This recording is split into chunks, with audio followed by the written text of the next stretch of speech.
जौनपुर जिला कारागार में शुक्रवार की दोपहर यहां एक ऐसी घटना सामने आई जिसने पूरे शहर को हिलाकर रख दिया।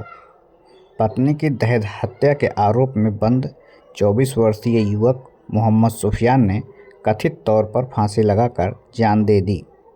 लेकिन सवाल यह है कि क्या यह वाकई आत्महत्या थी या फिर कुछ और। 14 अक्टूबर की रात शहर कोतवाली क्षेत्र के तारापुर तकिया मोहल्ले से 22 वर्षीय हीना का शव संदिग्ध हालात में फंदे से लटकता मिला।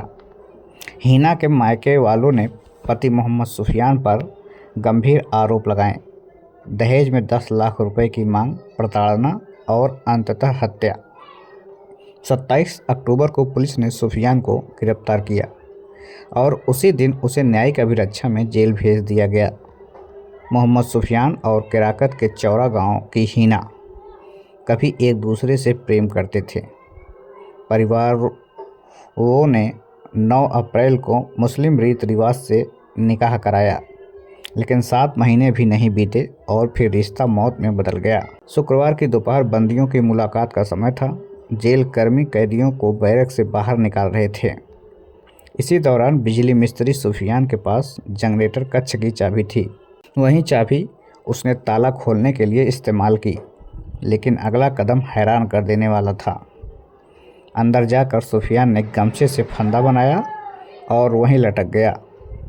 घटना का पता चलते ही जेल प्रशासन में हड़कंप मच गया। सूचना मिलते ही city magistrate Indranandan Singh, CO city Goldy Gupta, Line Bazar थाना प्रभारी सतीश कुमार सिंह समेत भारी पुलिस बल मौके पर पहुंचा। फॉरेंसिक टीम ने घटनास्थल का निरीक्षण किया। फंदा काट कर शव को पोस्टमार्टम के लिए भेज दिया गया। लेकिन घटनास्थल से कुछ दूर जेल के बाहर एक और दृश्य दिख रहा था।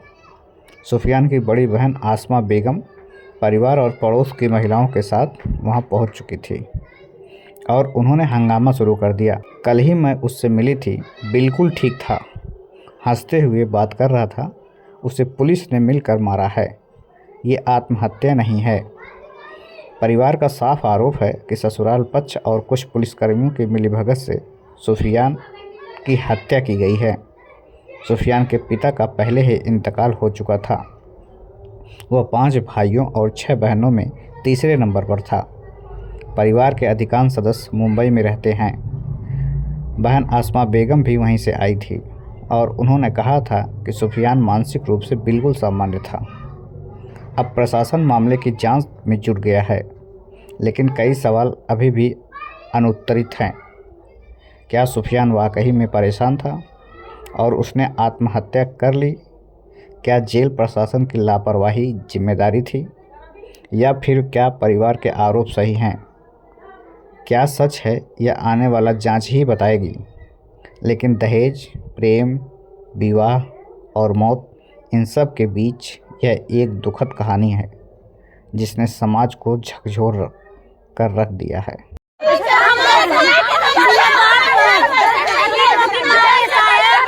कल मिलने के लिए आई थी मेरी बहन, ये बहन आई थी मेरी मिलने के लिए, तो बोली है कि भैया कोई दिक्कत है? कहे नहीं बुबू दिक्कत नहीं है।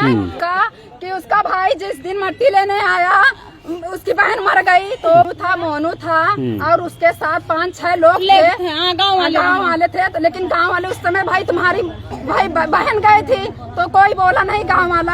हाँ, लेकिन गलती तो उसके बहन की थी कि कैसे लगाई कैसे ना, किसी के घर में कोई हल्का देखा नहीं है साहब कि क्या हो रहा क्या नहीं हो रहा। बहन गई तो अभी कल मिल के गई, आज कैसे क्या हो गया ये आपको मालूम है? हम लोग कहे नहीं, हम लोग रोड में पीटने लगे। 12 बजे का मरा है, 4 बजे क्यों भाई खबर दी जा रही है? इसके गाँव ना जिम्मेदार ऐसे कैदी लोग के बंद करके जान लेते हैं क्या? कैदी लोग की ऐसे जान लेते हैं क्या प्रशासन बंद करके? मेरा भाई कैसे खत्म हुआ, कहाँ जैसे खत्म हुआ, कैसे खत्म हुआ? उसको पैसा देकर उसका भाई मरवाए हैं। प्रशासन वाले आप बता सकते हैं कि क्या भाई झूठ या सच? नहीं तो हम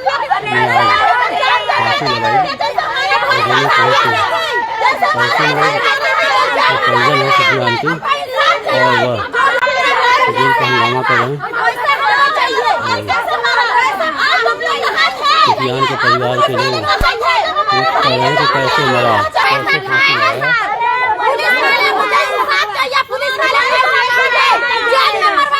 लगा। चार लोग क्यों ऐसे हुआ? कौन चीज के लिए?